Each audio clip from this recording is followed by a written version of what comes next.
The story of Seth, a new beginning. After the death of Abel at the hands of his brother Cain, the world fell into a deep sorrow. Adam and Eve, grieving the loss of one son and the exile of another, lived in quiet pain. The Garden of Eden was long behind them, and the world outside its gates was harsh. But then, hope returned. When Adam was 130 years old, Eve bore him another son. They named him Seth, which means appointed or granted. Eve said, "God has granted me another child in place of Abel, since Cain killed him." Unlike his brother Cain, Seth walked in righteousness. He learned from Adam and Eve not only the toil of the earth, but also the stories of the garden, the voice of God, and the sorrow of the fall. These teachings shaped him.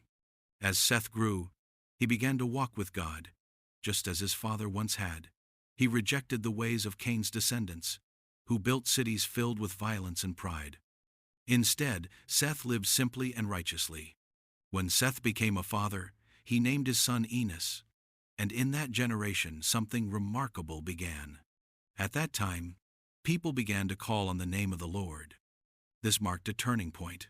Through Seth's line, a spiritual legacy was forming, a lineage not only of people but of faith. While the descendants of Cain built cities and pursued worldly achievements, the line of Seth began to seek God. From Seth would come Enos, then Kenan, Mahalalel, Jared, and eventually Enoch, who walked with God and was taken to heaven without seeing death. Seth lived for 912 years, a long life filled with faith, wisdom, and peace.